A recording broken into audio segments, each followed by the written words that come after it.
Special Operations Training Detachment, SOD West, Burrow Team. Coming at you from NTC, Off the Radar. This is Off the Radar. I'm Captain Weston Rich, an observer coach trainer for the Green Berets at the National Training Center.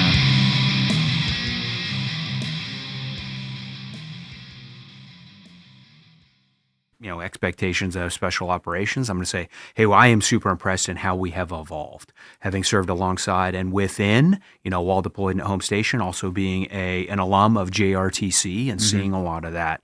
But where we are now today is exceptional. We are on the right azimuth in the trend, in Ethan Diven's opinion. And then I'll talk a little bit about, in general, Baraga's words, hey, SOF brings mass, to the battlefield in large-scale combat operations. So, all right. Special operations and conventional forces cannot exist in individual silos of excellence. They, by necessity, need to work together in order to achieve our nation's objectives. By doctrine, this means that special operations and conventional forces need to integrate, interoperate, and be interdependent with each other, or SOF-CF I3. How we look at it on the SOF side, maybe it's CF-SOF integration. On the conventional side, but as defined by Field Manual 6-05, integration is the ability to synchronize capabilities and actions. Interoperability is to act coherently and cohesively to exchange information and services, and interdependence is resilience on one another as services and just components within the Army. So with us today to discuss Special Operations Forces and Conventional Forces integration, interdependence, and interoperability during multi-domain, large-scale combat operations is Colonel Ethan Diven, the Commander of Operations Group at the National Training Center. So, sir, would you mind giving us a brief introduction and tell us about your time in the Army, your background before you took over Ops Group, and whatever else you'd like to share? Yeah, awesome. Thanks, Weston. And I really appreciate the opportunity to come and talk to the team. Love what you guys are doing here. So first and foremost, I describe myself, a faithful husband, father, and then a warrior, because I've been serving in the Army active for the last 24 years, a handful of years in the National Guard while I was getting my degree, and then going through ROTC at New Mexico Military Institute and then Texas Tech. Professionally, I would say the Army's afforded me the opportunity to be a multi-sport athlete, because I've served in Armor, Infantry, Airborne, Special Operations, organizations, both training home station and then while deployed. Tank Company Commander, field graded in IBCT, served in 3rd Ranger Battalion, then commanded an Airborne Squadron in Alaska, honored to serve as Spartan 6, 2nd Brigade 3rd ID Commander, and then now as the Commander of Operations Group. So an incredible depth of experience because of the people I've had the chance to serve alongside. Proud father of 2 and an awesome husband to a teacher. Awesome. Is she working here in the school district? She is. And so, here in the crown jewel of the Army, the High Mojave. The gate guard the other day said the paradise of the Mojave to me. I was love that's it. A new one. You got to take your job serious, but never yourself. So I love it. She is. She's a reading specialist for K through 6th grade readers out at the Yermo School. My daughter goes to Silver Valley High School. Oh, okay. Right on. So your wife does have to do the big commute out to Yermo? They commute together, and they are, strengthening their relationship with every, 40-minute drive twice a day. That's awesome. Yeah. So you mentioned New Mexico Military Institute. You early commissioned into the Guard as an infantryman, and then finished out ROTC, and then switched into Armor. Is that right, sir? That's exactly right. Really cool opportunity. Got in Texas Army National Guard as they were transitioning from to Bradley. So I got to go through Bradley Net and actually do my first NTC rotation. Back as a college, senior. Okay. But serving in the Texas Army National Guard. Really cool. The Army decided that I was, better suited to be an armor officer, despite those experiences, and everything happens for a reason. Okay. What year was that, the first NTC experience for you? So that was in 1998. Okay. So pre 9/11, what was that NTC experience like compared to today's NTC experience? Surprisingly similar, because we're talking about, airland battle and now large-scale combat operations and multi-dynamic operations.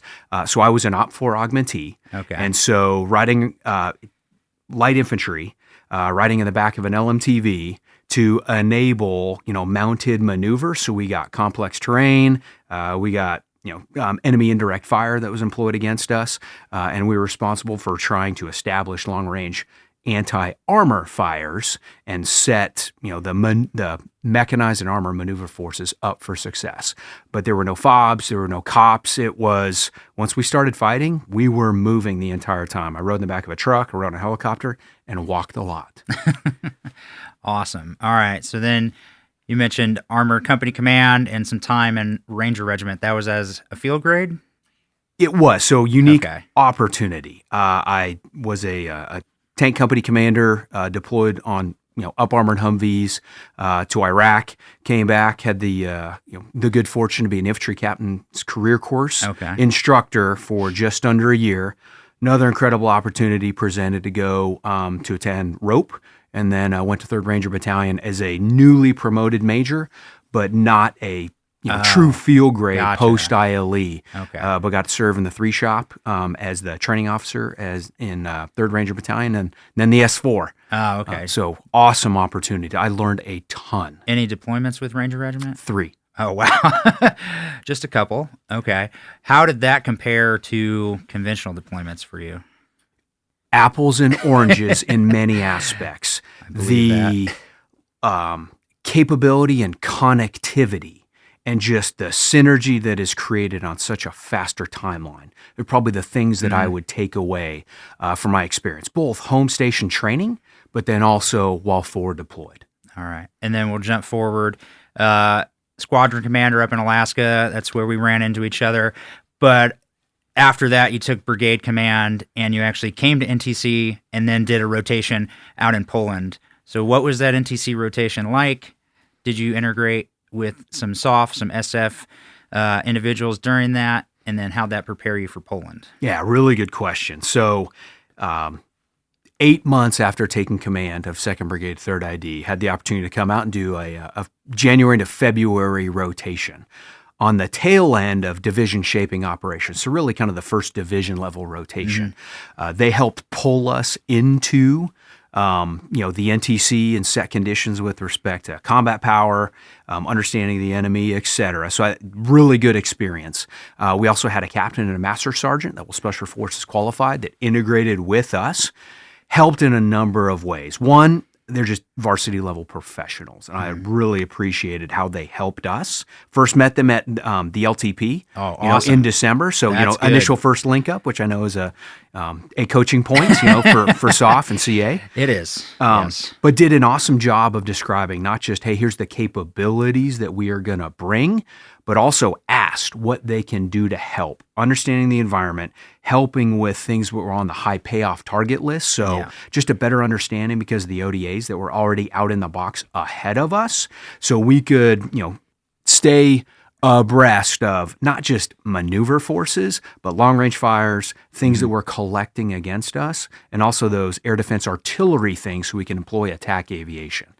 And just good dudes, which is like rule number 1, like be a good dude, right? Absolutely. Colonel Herman used to say something just like that back when he was my battalion commander. So your second half of your question was, how did we take our experiences there and then go forward into Operation Atlantic Resolve over in the EUCOM AOR? So it was post, Russia invading. So somewhat stabilized on the contested fronts, plural, and our NATO allies and then partners that were trying to become NATO just wanted to train alongside us. So an awesome relationship opportunity, but contested assessment, Ethan Diven's professional opinion here is you can generate readiness in many areas, although the ranges are different, the complexity of some things are different. When you compare it to home station ranges and maneuver space, back at Fort Stewart, Georgia. But the integration of partners and moving yourself and sustaining yourself in somebody else's sovereign nation is just a next level complexity, and had a lot of fun. And UCURAF and 5th Corps and our higher headquarters, 3rd Infantry Division, was super gracious in allowing us to take advantage of going and learning more about the local key historical terrain. Battlefield staff rides. Okay. Took battalion command teams, to Normandy for a few days and wow. just went back through the largest JFE in history, torch into to Overlord, but just awesome, incredible opportunity. Worked a little bit with SOF over there, not as much during CTC experiences, but but their focus was, probably a little, more direct into the east than ours was. But I mean, you guys working with host nation forces during Atlantic Resolve, I mean, getting some of that advisor capacity and training our partners and allies.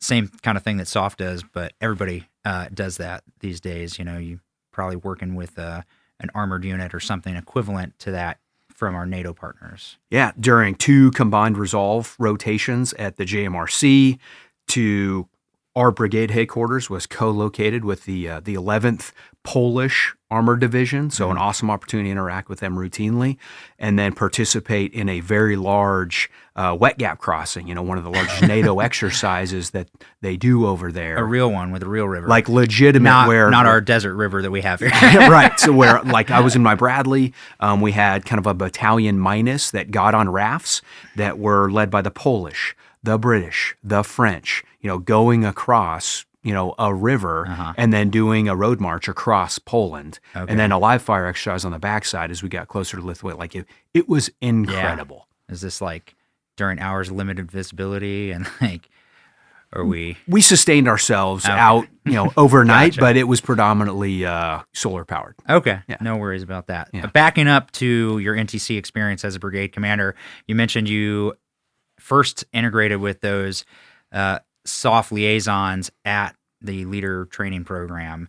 I just want to plug that because that was a conversation we had with Special Operations Training Detachment this week, like how important that LTP is for a SOF unit to go to. So like if it's mandatory for the conventional unit, and doesn't sound super mandatory and from where I'm sitting for SOF, but I would highly recommend that because it's critical to get that face-to-face interaction and actually start to provide value, which it sounds like that captain and master sergeant were able to provide you value as a brigade commander, sir. So absolutely, and I've got double-digit rotations when you include JRTC and here as an OC at both, but a player as a squadron commander and a brigade commander here, and such an awesome capability.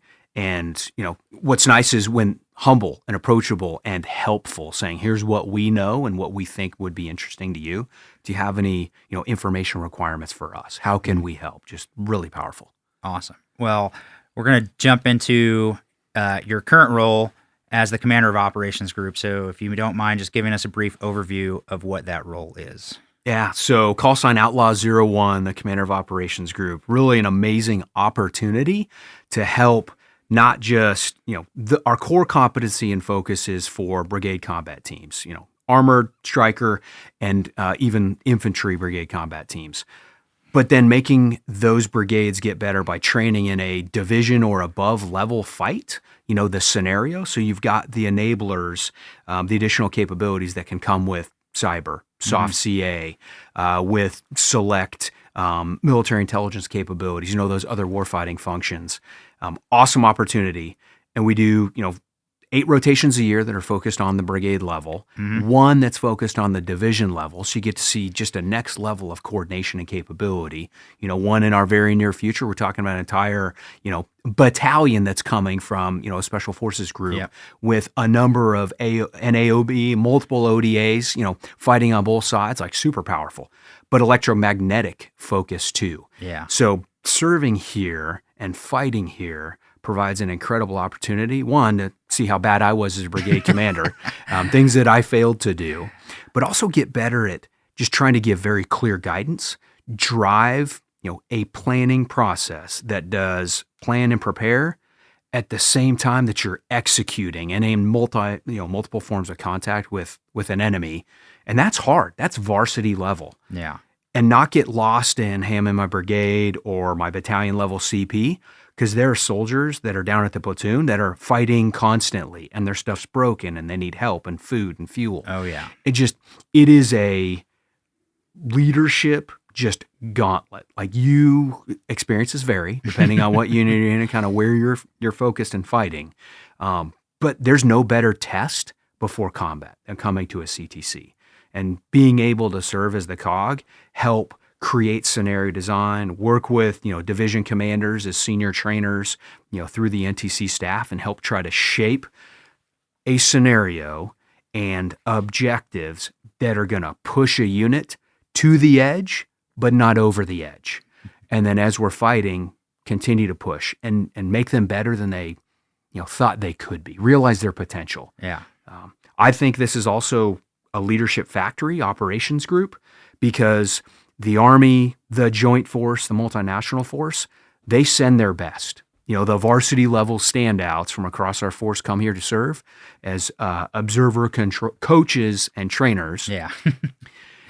And then you can't help but get better by serving here, doing AARs, helping people lead.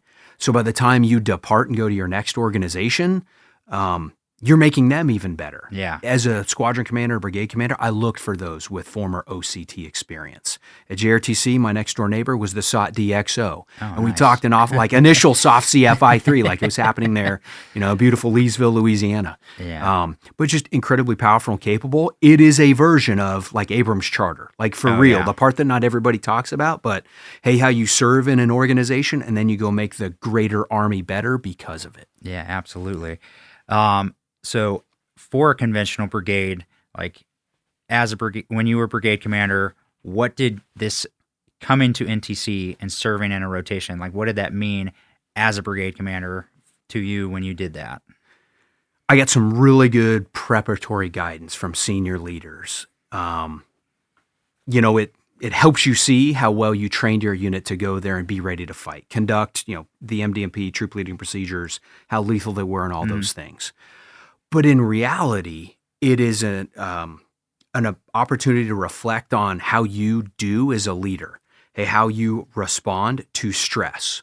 Can you get results because of your people or at the expense of your people? Mm-hmm. How do you control yourself to get on a rhythm where you can spend a little bit of time with your staff.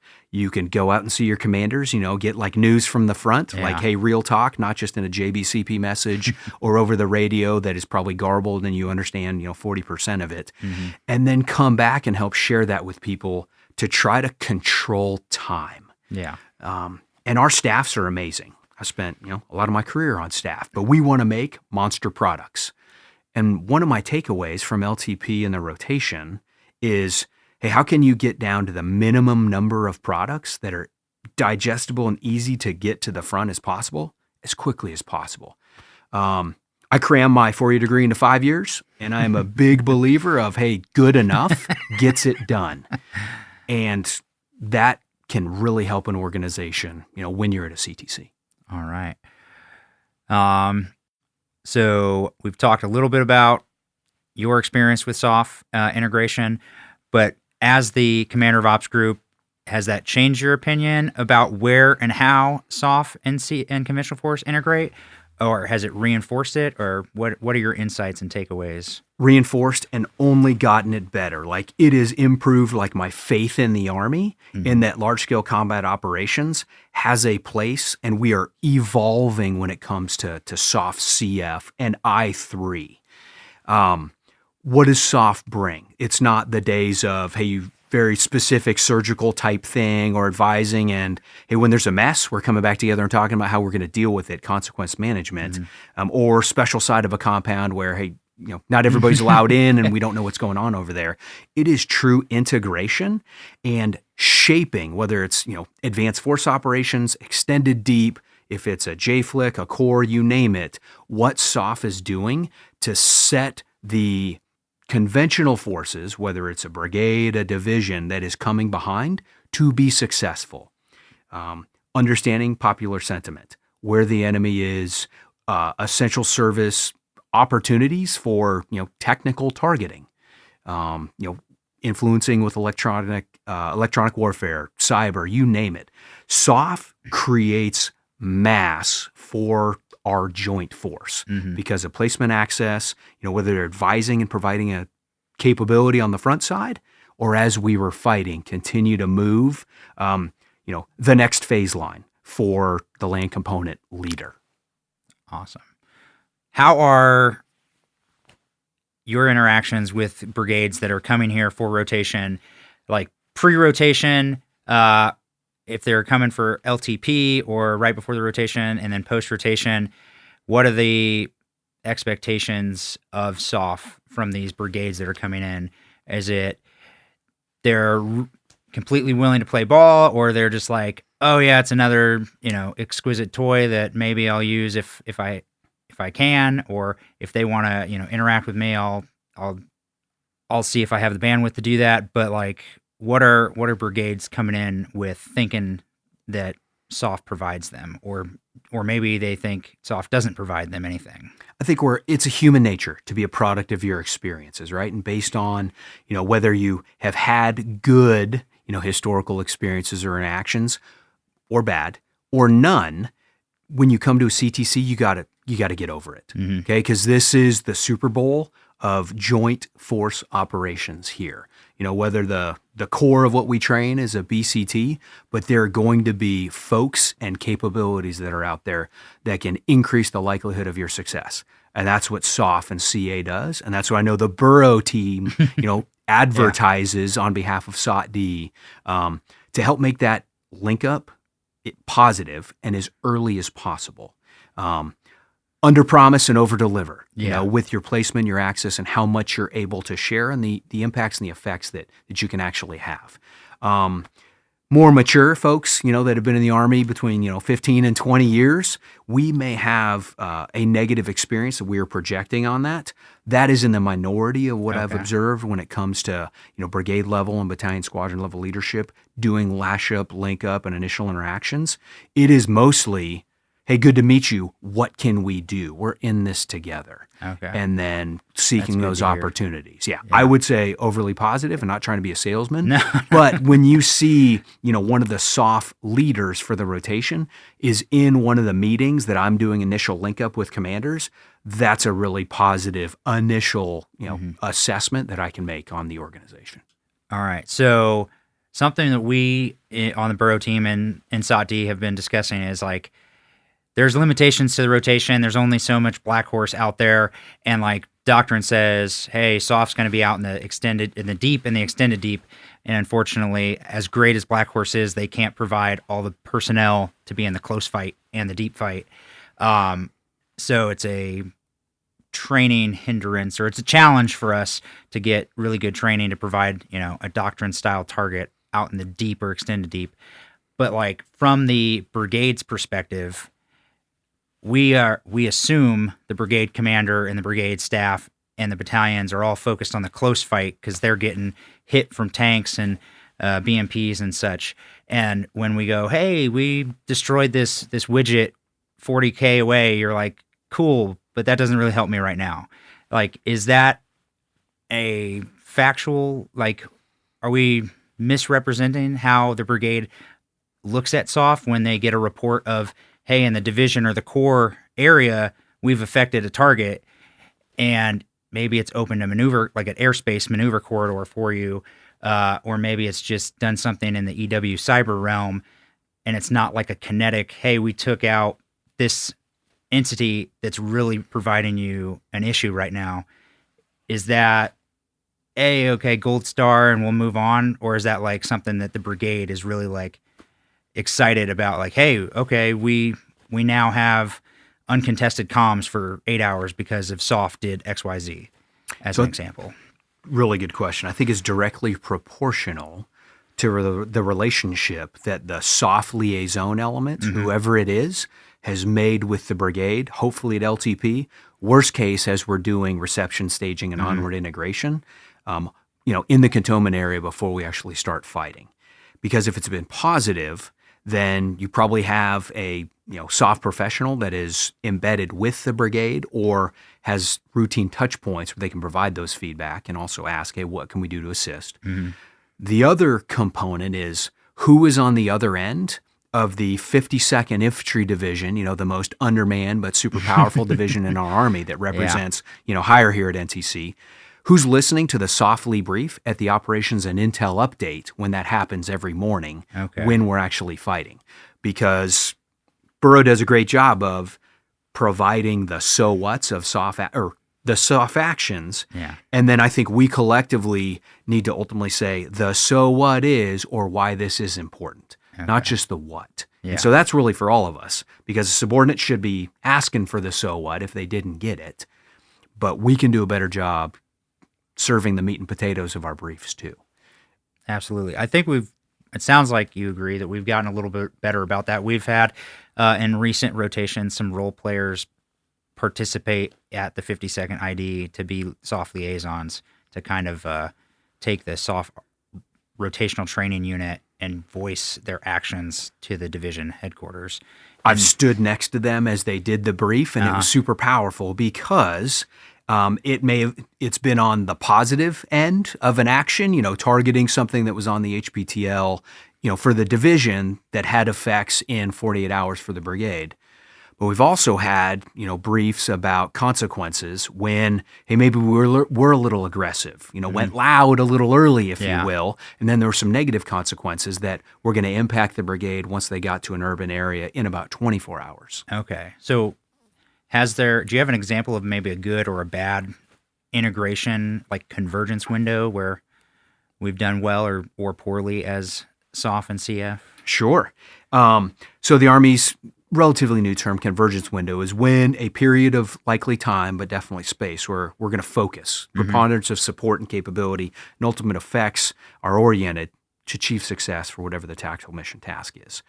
SOF can often impact the leading edge of that for the BCT through doing a raid or engaging with their partner force to enable popular sentiment to change in a more positive way. So the BCT that may be conducting an attack will just say, from personal observation, tasked to seize objectives on what we call, locals call the city of Razish. Yeah. But it was not as hard or as contested because of the impact in a positive way that SOF could have ahead of them. Yeah. And that can be kinetic or non-kinetic, like you just described. Switching gears here, sort of still related to SOF-CF I3, but Special Operations provides personnel to Black Horse to do Red SOF, and we have done Red Civil Affairs and PSYOP as well. As your role, you get to throttle that up and down a bit. Is there anything you've seen positive or negative from the Red side Special Operations integrating and doing interoperable operations with Black Horse? Really good question. First and foremost, I want to say this enabled me to see that Black Horse fights fair because I get to know where everybody is. And I saw one of those red ODAs, one IV line to the north of a critical capability of the brigade. And because of whatever reason, environmental or task constraints, not directed by 52nd ID or the COG, there was an opportunity that may have been missed. Okay. But it just shows that, hey, we are being fair. They're only as good as the info they're getting or the tasks that they are allowed to accomplish. I also think I appreciate the way they are given guidance all while they're training, when conducting, long-range reconnaissance or special reconnaissance that informs the way Black Horse can fight. In a positive way, I've seen them serve as observers for long-range fires on friendly command posts. I saw coordination for enemy UAS and a leaflet drop. That in a even more positive way, the training brigade actually employed counter-UAS capability and prevented that enemy UAS from getting close and actually delivering it to its desired drop zone, ultimate target. Things that I would not want a ODA that's coming here to serve as Red SOF is, hey, expect those barrel-chested freedom fighters to do a raid on the brigade main. Yeah. That would probably detract from the training objectives we're trying to achieve because, hey, while you'd probably feel really good about killing, the staff folks that are, in there trying to do the Lord's work. Yeah. But then we take away from their ability to plan and, there's probably 4,000 people that are negatively impacted. As much as that opportunity is juicy and awesome, that's probably one that I'm probably not allowed to happen. But it's awesome because I think both blue and red SOF serving in that capacity get great training out of it. Oh, absolutely, they do. And we've had interviews with some Red SOF and Red Civil Affairs and Red PSYOP team leadership, and they just leave the rotation and they're like, this is great. I'm going to go back. I'm going to tell people they need to come here and they need to do this. They speak highly of Task Force Reaper within Black Horse, which I do as well. I had a rotation hanging out with their previous company commander, Mark Dreifout, and they do a great job integrating fires and EW and intelligence and informing the maneuver force. So Yeah, I agree. And I think I talked specifically kind of more about like SF and ODA, but you brought up, the civil affairs capability, shaping the information and the operational environment through popular sentiment, turning things on OSINT to change the way that the many built up areas, in the box respond to the training audience. Also a superpower capability for that red SOF-CA complement. Yeah.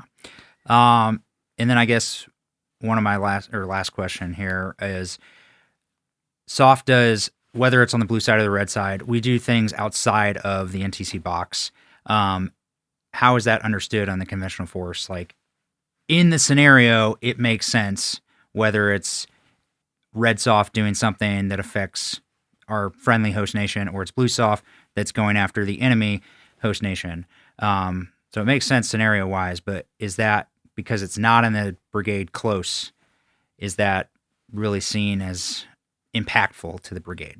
That's probably an area that I personally need to get better at in making sure, we've got, the super box that enables all the joint force nodes, not just within California, but the surrounding states that are infill opportunities called an APOD or an SPOD for special operations that can be contested. Based on our agreements with the local emergency services and civil leaders, which is awesome that Borough has continued to stimulate.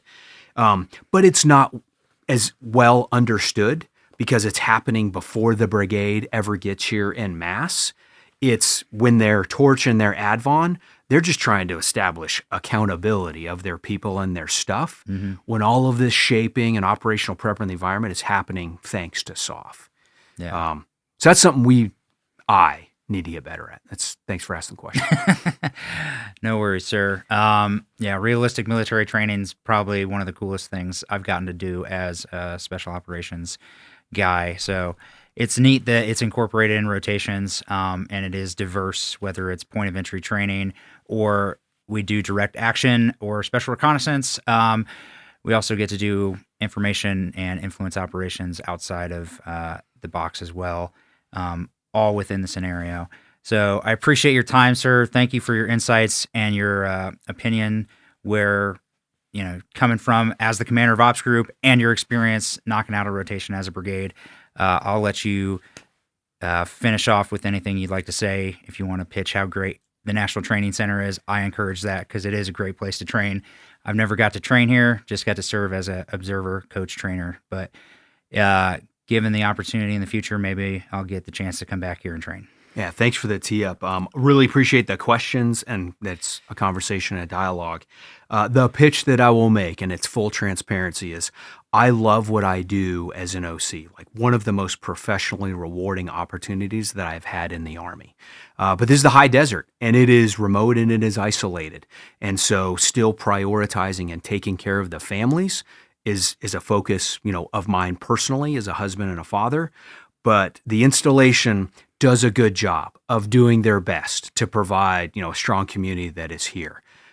Ethan Diven's opinion and assessment is the National Training Center is not close to much, but it's in the middle of a lot. A Californian, if you're willing to get to I-15 and go north or south, the best national parks, awesome, supportive community. If you like, Disneyland, see, you can get to San Diego super quick. The Redwoods, there's a ton around us that is pretty amazing. And I promise you, there's no better place to come and learn how poorly you did your last leadership position as you coach somebody to do it better while you're here. That's true. And you can't help but get better because of it. We say we will train the force. We want people to come here and fight because that's what we're all about. The National Warfighting Training Center. So thanks for the time. All right. Appreciate it. Thank you, sir. Thank you for listening to Off the Radar, where ARSOF prepares for conflict. Like, subscribe, and share on your listening platform.